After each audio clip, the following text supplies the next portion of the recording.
We are playing Warhead Junction tonight. I'm getting teams set up and ready to go. What are you guys looking for out of Warhead Junction?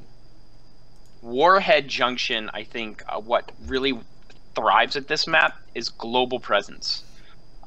Being able to be anywhere on the map at any given point, there's a lot of events. So Dahaka is really good on this map. Falstad is amazing on this map. Zagara with drawing a blank on her Nidus Network. Nidus Network, thank you. Her Nidus Network is very, very strong on this. Rotations are going to be very, very slow, so you can't really do a 4-1 rotation on this map. Everyone's going to be split between their lanes. So I think picking up solo laners is also going to be extraordinarily important. Oh, sorry. Go ahead. No, go ahead. I think the rotation game is a defining characteristic for this map, just because, you know, if you want to try and run something like a roaming gank squad, the map is so big that you can't really efficiently do that. You cannot do that. Absolutely. I also think a jungler is very important on this map. I equate it almost to like a Blackheart's Bay almost. There's so much room on this map. So I think jungling is going to be super important on this map too. There's two bosses on this, so that's going to be a huge factor as well. And there's nukes. Those nukes can also be used in team fighting abilities too. So, but I think the comps mainly should be revolved around global. People who are very self-sustaining in their own lane. Thrall's really good on this map. Zagara, as I said, she's good too.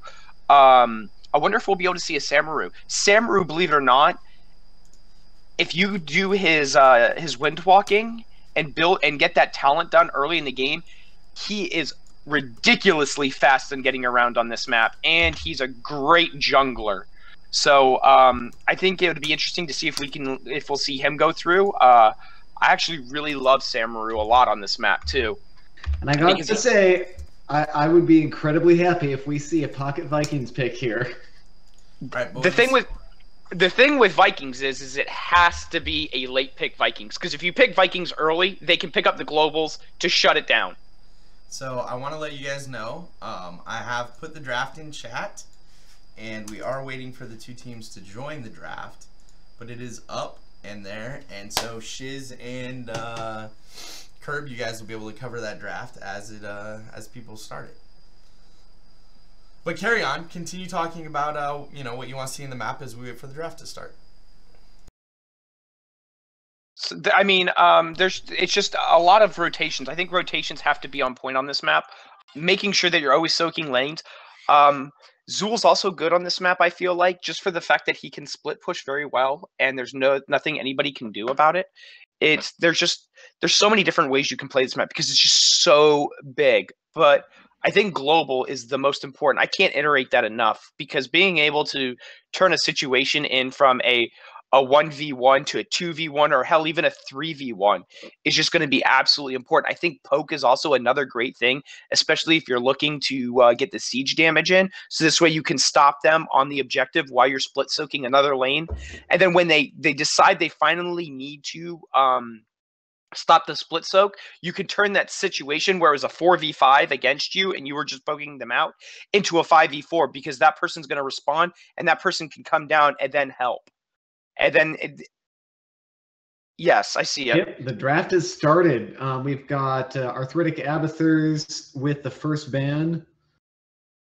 It'll be interesting. A bit of time. Yeah, it'll be interesting to see. They ban out a Kerrigan.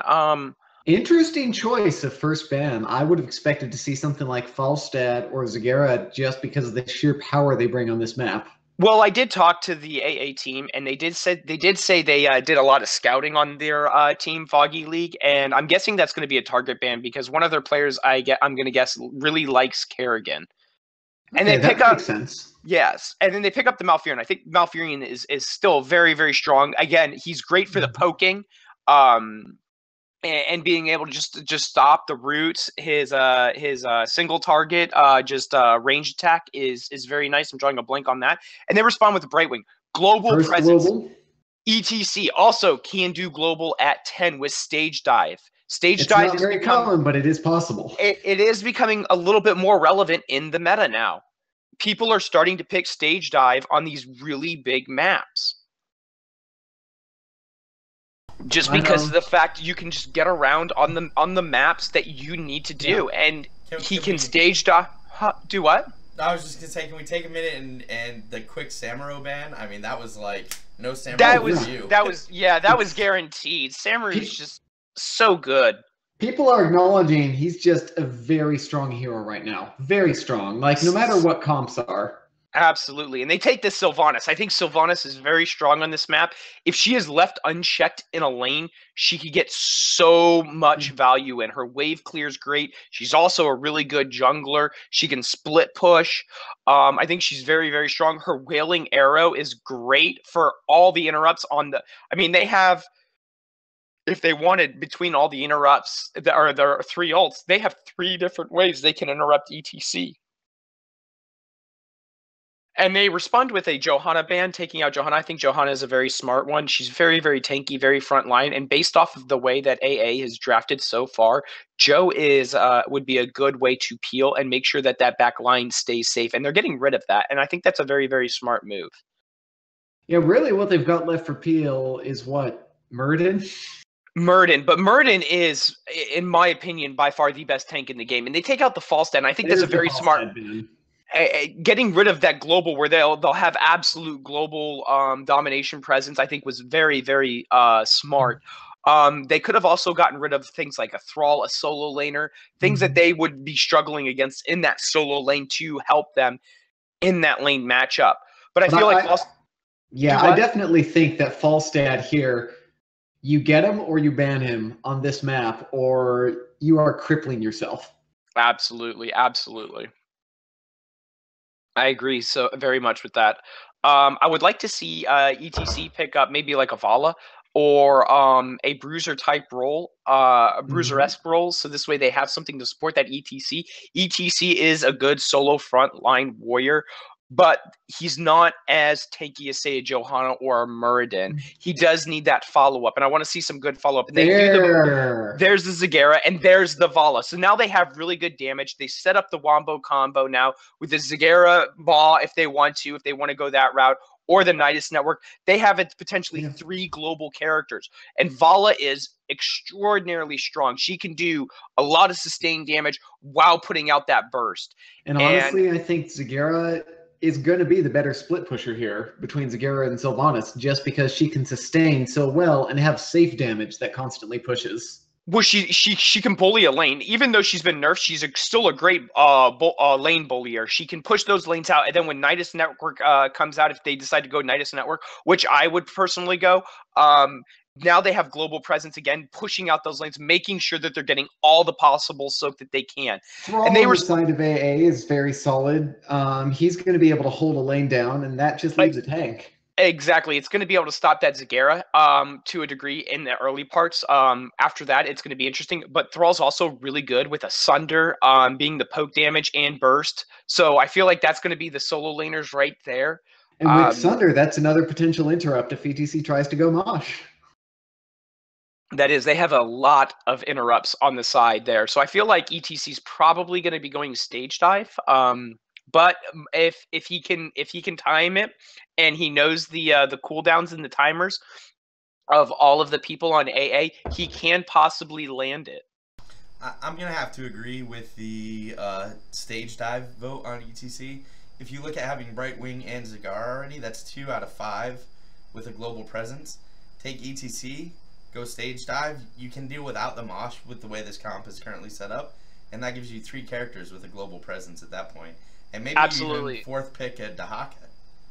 Yeah, that's what I was gonna say. I really like the Dahaka. I mean, I feel like AA is forced into the Muradin. There it is, right there. I mean, it didn't leave him that much many more options. And I would like to see Fogey League pick up. Yeah, Fogey League pick up a Dahaka. Just so much global presence, being able to be anywhere on the map at one time, and they don't have Giant Killer. The only Giant Killer they have is Thrall. Yeah. But they'll be able to pressure somebody down so much. The CC lockdown, the burst from Vala, I feel like they'll be able to, drag somebody, and they're just going to delete that person, and then they just rotate to another lane. And well, what I like about Dahaka 2 is that it's another bit of tankiness, and on this map, being able to have 2 tanks, I feel, is an advantage because one tank gets to hold off people at the objective while the other tank is rotating to it, or you can just have 2 tanky characters each going for a warhead. Absolutely, and I also think with ETC, he's most likely going to be going to Prog Rock build too. And if he can complete that quest early enough, it's going to be a little bit harder on this map because it's so big, and he's not going to be able to efficiently soak globes. But in the late game, if he does complete that talent, and when he does, he'll be able to heal that Dahaka, and that Dahaka already has enough sustain on his own to be able to make sure that he does not die. As long as he plays safe, as long as they both do good positioning and they're aware of everything, they have a Bright Wing with infinite heals in the back, the polymorph, and they chose an Anubarak, and I feel like an Anubarak is also a very, very solid pick. He's going to be able to dive that back. They're going to be able to just bypass the Muradin altogether. The Thrall, dive on that Li Ming, that Sylvanas. He's going to be able to soak those shots from Li Ming, no problem. You could potentially see a Cocoon coming out of him, just wrapping up one of the Muradin or the Thrall, and just push that back line, get that maybe even that mosh off that they want. All right, so I have us pushed over into the game. It looks like everybody's readying up. Now, before we start, Koob, who do you, in your mind, think won this draft? Which draft do you like better? Honestly, I'm going to have to go with Fogey League here, just because of that, all that sustain and chunkiness, the potential for having Zagara with Nidus Network to just bully lanes and keep getting mana and health. Like, they're going to be able to outlast AA. Yeah. I absolutely agree. Kurt, they're going to win on attrition. Hit ready. Oh, and then, thank you both for pre-match coverage. Going into the game, Mystic and I will take over the play-by-play. Quick reminder to Shiz, don't forget to set your controls to observer mode. And, alright, on the blue team for AA, we have Daz playing the Thrall, Fatty on the Muradin, Rosai playing the Li Ming, Belkram on the Sylvanas, and Night Knight playing the Malfurion. And on the other side, for the red team for Fogey League, we have Big Beard or something on Zagara, Bray on ETC, Hunter on Anubarak, Okami on Brightwing, and Juice on Vala. I have to agree with our compatriots. I think Fogey League did win the draft here. It will be interesting to see how they play it, though. I look at it and I feel like AA maybe we're just thinking a bit too hard on it, because ETC could go the mosh pit, and maybe that's what the Sylvanas arrow was for, the Li Ming Wave of Force, but ETC might not go mosh pit. He could go the global stage dive. Right. Although they did do that, I feel like in a fight, AA does have the advantage. Okay. Alert. Battleground initialization. Like 5-on-5. Combat right. preparation advised.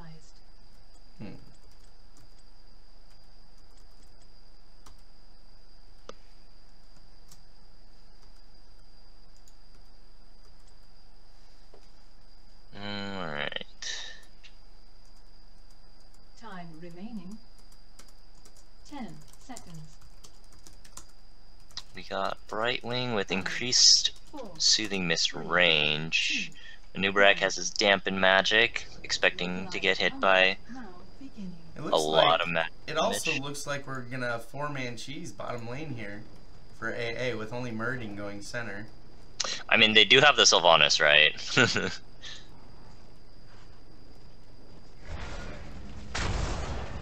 Here it comes. Fogey League responding instantly. They're coming down here. They might want to back off real quick.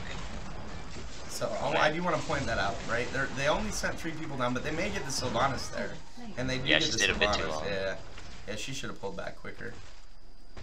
But that's okay. And then mid lane, it looks like we're just doing a Muradin only split, but Fogey League, meanwhile, top lane has all the soak done for themselves, and has actually pushed all the way to that first gate with just ETC Vala.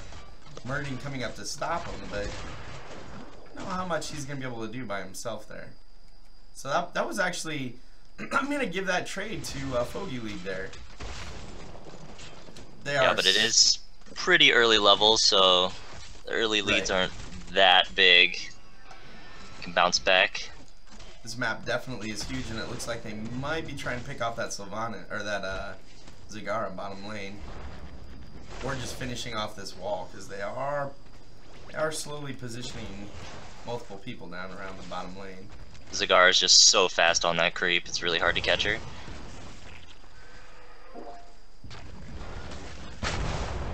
And, both teams are just soaking right now. First nukes are spawning in 15 seconds.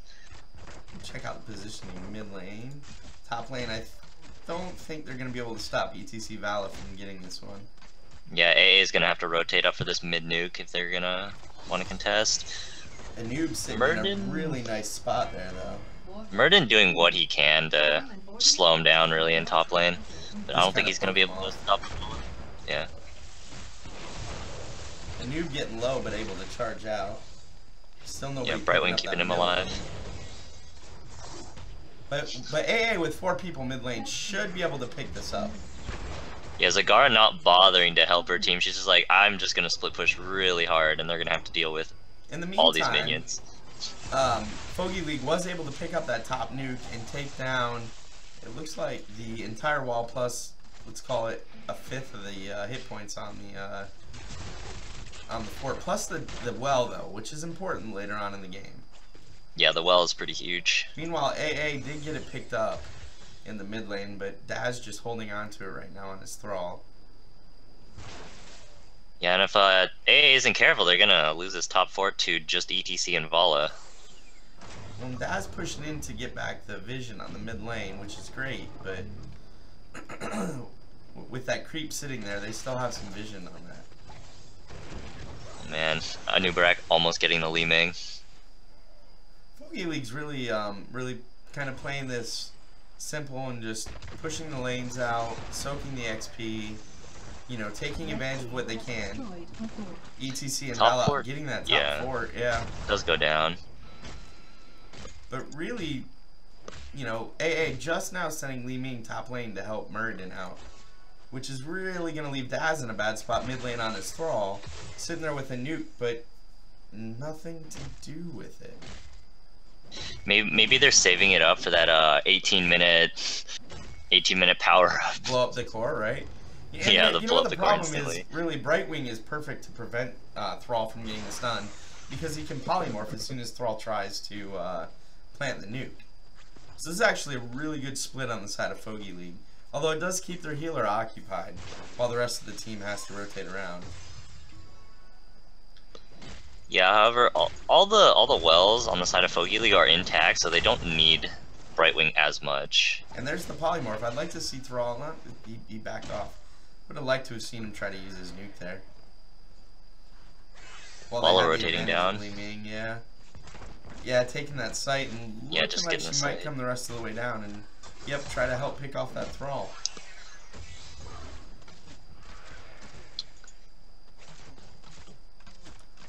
Well, realistically, they got all the value they were gonna in that top lane already, right?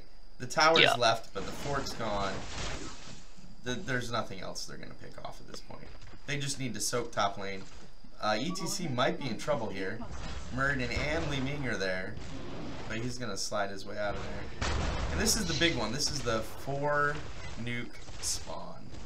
I love it when this happens mid lane too.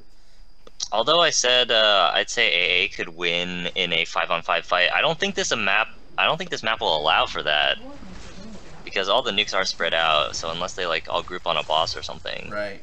Maybe late game they may end up put together, and it looks like 3 of Fogey League are rotating around mid lane. ETC and Muradin just keeping each other on his top lane, and Anoob just keeping people off the bottom lane. So it looks like Vala's gonna pick up 1, and they might get the interrupt there. Yep. So that still leaves 1 in the mid lane, and Thrall's still holding on to 1. Yeah, he's gonna have to be careful there that he doesn't die and give it to the enemy team. And in the meantime, it looks like, yep, Anoob did pick up the bottom lane nuke. So Fogey League sitting on 2 right now. Thrall sitting with 1, and 2 still available on the map. Meanwhile, ETC and Murden are just sitting top lane, kind of duking it out over that one. But that's interesting now, because Fogey League has 2 tanks.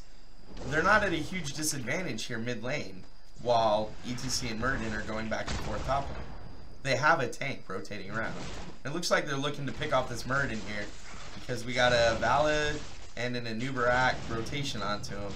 And he's gonna And then A correctly engaging on the other 2 that are kind of caught out without the other members of their team there. And getting the kill on the Bright Wing. But both teams have hit 10. Go ahead and throw some talents up there for a minute. They're like trading nuke for nuke, kill for kill. We do have Cocoon, so... Not kill, rather, just nuke for nuke. Nuke for nuke, right. But it does look like, excuse me. Does look like AA is going to get their nukes out first. Yep, mid lane and top lane. And somebody just used one of their nukes in the middle of the group. That was interesting. Okay. Fogey League still sitting on all 3 nukes. And they are all rotating bottom right now as a 5-man group. And they just threw out that Cocoon. That might be a dead. I didn't even see who that was in there. Ooh. This one deadly Ming. Deleted real fast. Sunder comes out. They want to re-engage. They do, but the nukes are going down, and it looks like this bottom lane is going to take the damage from these nukes. Tranquility really getting its value here. Yeah. Yeah, but they're still taking a lot of damage and another nuke coming down, so they're going to totally annihilate this bottom lane and still not have to back out. So Sylvanas going melee there for a second. Structurally, you know, Fogey League's ahead right now with 2 forts down, about half a level experience-wise, and pushing in to steal a camp. And ETC did go the stage dive. So he's gonna have a very good presence on this map. And if he takes the level 20 talent for stage dive as well, he's gonna be everywhere. He will.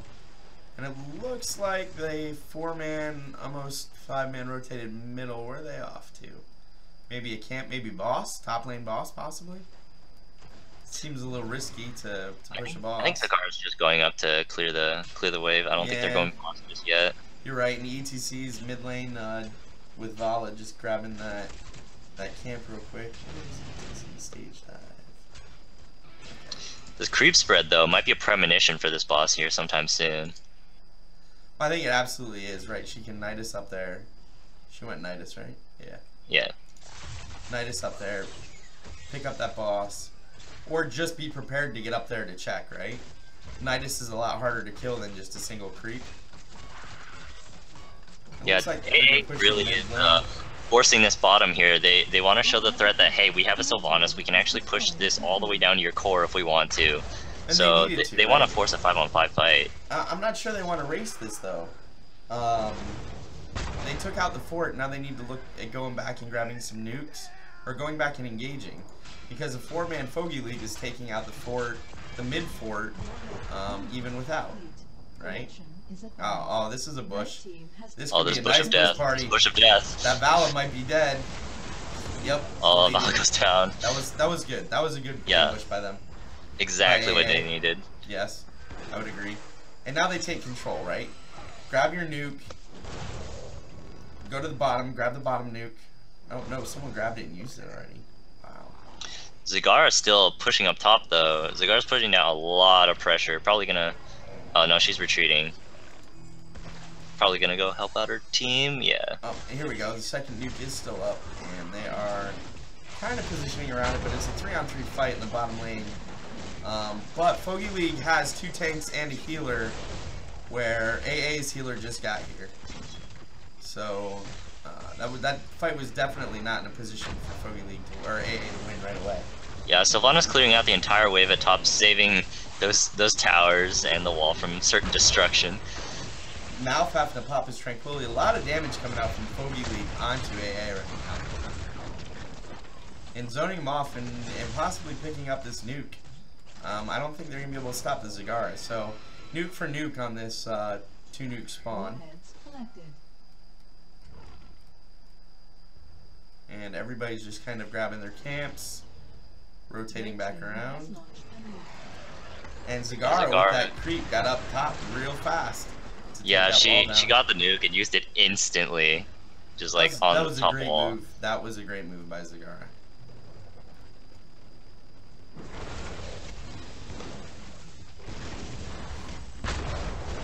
And Fogey League positioning around the bottom boss, and looks like they're going to start it and try and sneak this bottom boss.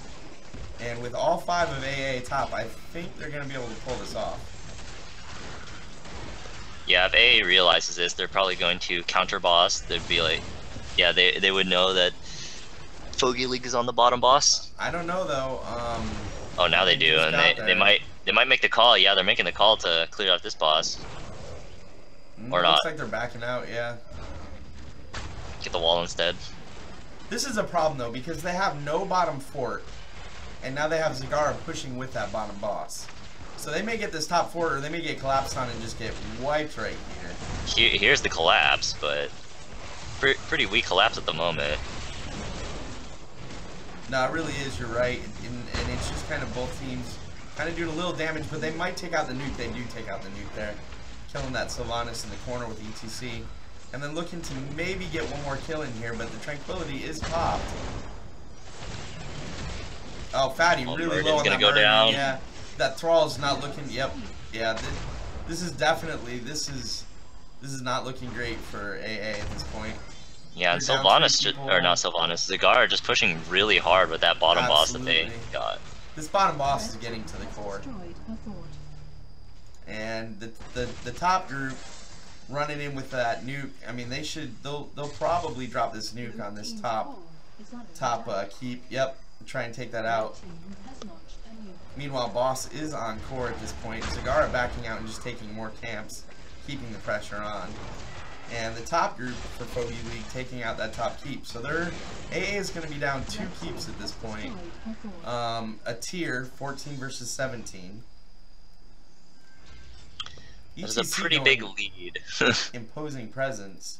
I don't see Thrall doing that much against him, so that kind of surprises me. And it looks like they're thinking about bossing here, even with the Warheads coming up, and they are. They have their tier lead, and they're just going to abuse it and go boss. Yeah, they're probably thinking, hey, we'll put down some more pressure with this boss, and then while they're dealing with it, we'll just take as many nukes as possible. But the nukes are up now, and if the blue team's on their game, they can grab those quickly. But it looks like they have a lot of waves to clear before they even think about doing that, which is gonna leave Fogey League to run around and grab all the nukes. Looks like Thrall might be picking up this mid nuke, yeah. So AA is definitely getting at least one of these nukes down. I think Zagara is sitting in her Nidus. Oh no, she's just recovering to full HP. Yeah, yeah. Because they're going to 5-man push top lane with this boss, this other group of minions, and the 2 nukes that they did get top lane. So this actually makes a lot of sense for them. They're going to push in with basically 3 full waves of mercs. If I were AA right now, I might even consider nuking the boss because it actually does a lot of damage to the bosses. They actually should be nuking the boss at this point, which they are. Oh, there's one. All the other nukes. There's both nukes are out. That's good. That's good. That's good. But both nukes for both teams are out now, and that's a lot of damage on that Brightwing. That Brightwing, oh my goodness, they stood in those nukes and they took a lot of damage there.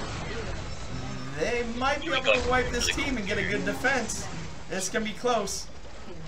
I don't know if they're not. They can't get it at that point. That was really, really close. Yeah, there's so many mercs plus the boss. That was. I did not see that ending coming. If I'm being honest, not until the last second. I definitely want to get Curb and Shiz's thoughts on that post game because that ending, boys. That ending. Global presence and poke. I said it in the beginning. I'll say it again. It wins this map hands down, bar none. And I think what absolutely defined the pace of this game was Zagara. Absolutely. Zagara with the Nidus, and if you looked at the early game there, Zagara was frequently holding down a 2v1 lane in bot. Meanwhile, you had ETC and Vala who were just bullying Muradin, pushing into that first fort. You know, Vala consistently had the most siege on the team, even though there was a Zagara, because they had that early push going. And that really was what everything was built up on. You know, you had 2 forts down at 8 minutes in the game. Yes, absolutely. I mean, Zagara in herself, she's just an outright bully in her lane. Is she the queen of it anymore? I don't know. I feel like with the nerfs that Blizzard put in place, she's come down from her pedestal a little bit, but she's still such a lane bully. And the fact on a map like this, it takes 2 people to respond to her push, because if they don't respond to her push with only just one person, like, but the one thing I didn't understand is why they didn't have the Thrall laning up against her. That would have freed. Yes, why didn't they have the Thrall laning up against Zagara? You took the Thrall, yes, because of his solo, for his solo laning capabilities. He's one of the best counters to Zagara in that solo lane push.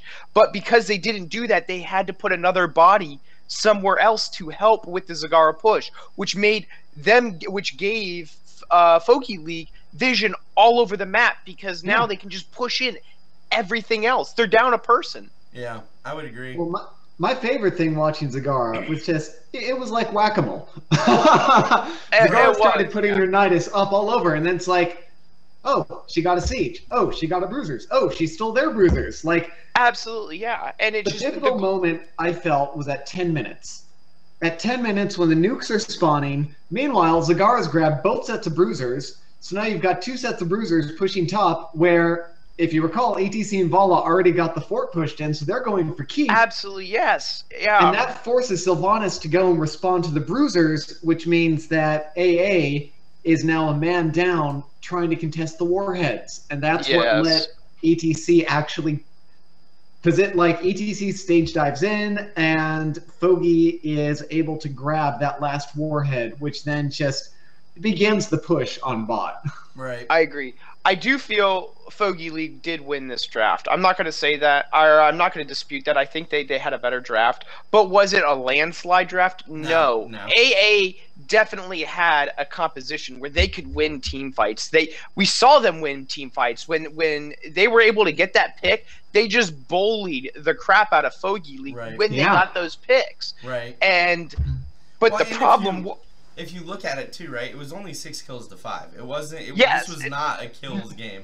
No, it wasn't. But the thing where I feel like AA lost is in their lanes. I feel like they put the wrong people against.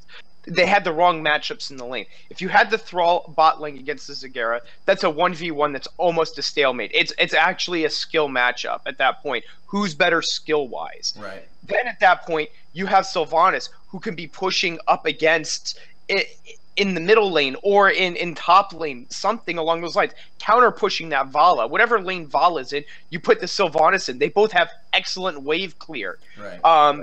Good positioning. You put the Malfurion and the Li Ming in another lane, and what does that leave them against? The Anubarak and a Brightwing? Right. Yeah, it makes sense. I mean, the one thing that Fogey League did not have was the wave clear. I mean, they had the bully presence with Zagara, but she's not a wave. She kind of is a wave. The closest thing she had was Medusa Blades. Yes, and then also her little spore she shoots out. Yeah, the drop pod. Yeah, and then you've got Vala, and then Brightwing can do it too, to a degree. But I mean, they're not nearly as strong as AA was. And the other thing that I feel like that hurt them, they were never jungling. Zagara did exactly what she was supposed to. She jungled the whole game. But AA never... I felt like AA, instead of being proactive, was reactive. Okay. And I think the thing that I really appreciated about Fogey was just that they played a shell game. You know, they just keep moving. They keep moving the shells. It's like, oh, here, we've got to push there. Oh, wait, no, we're moving up there now. And they never let AA... Well, they didn't... Sometimes they let AA get a pick on them, but, like, most of the time they weren't letting AA get those picks. And that kept them safe, you know. You said, look at the kill count. There were hardly any deaths. Yes. They were moving target. It was a global presence thing. It's like, hey... you guys all have to respond to this. So while you guys are responding to this, we're going to grab the nuke up here. Or because, we can bully you out of it quite a bit on this matchup, we're going to take the nuke here and poke here. While that's going on, now we can divert our resources here. And then it was just a constant, like, we can just push you out. of Right. these engagements because we can move so fast around the map, was- especially post 10. We didn't see stage dive though. Like No, I feel it like we wasn't could've used gotten- very often. We could have gotten It more wasn't. stage dive. Yeah. There was the one really important time it was used was at that 10-minute nuke where AA Right. was going in on the bottom nuke, and then ETC stage dives, interrupts the channel, and buys enough time for the rest For of the rest to of the get team. there. Absolutely. Yeah. I feel like Right Wing played a very good game. She played very, very passive. She only had one death, but she put out really good heal numbers. She was able to allow her team just to do their thing. Anubarak played another fantastic game. He was able to dive in, poke, and then get out. I think Also, by the way, another telling props- thing. oh, sorry. No, go ahead. Go ahead. Props to the Bright Wings Emerald wins. Yes. There were some beautiful Emerald wins. Absolutely, yeah. The other thing that I found interesting is everybody died once except for Malfurion. So it wasn't Yeah. even like they were always picking off one character who overextended a little bit. It was the deaths really were spread around for the most part. It really was. But I just feel like AA, if they'd gotten the lanes correct, the game would have been a lot more even. And I feel like we'd still be watching this game.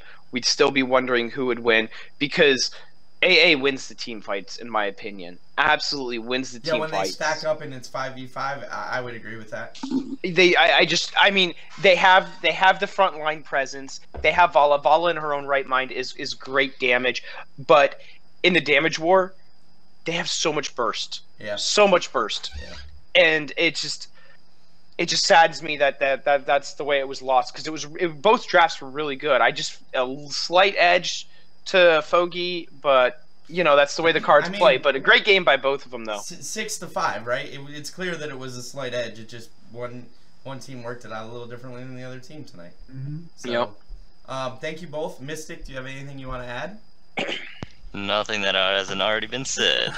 Every week, man. Every week, man. All right, we do have one other game we're casting tonight. Let me check. Or this week, not tonight. Sorry, this week, Wednesday. We're casting Heroes of the Frat versus D-Generation X at 8:20 Eastern, 5:20 Pacific. Otherwise, thank you all for watching and great games to both teams. Bye, everybody.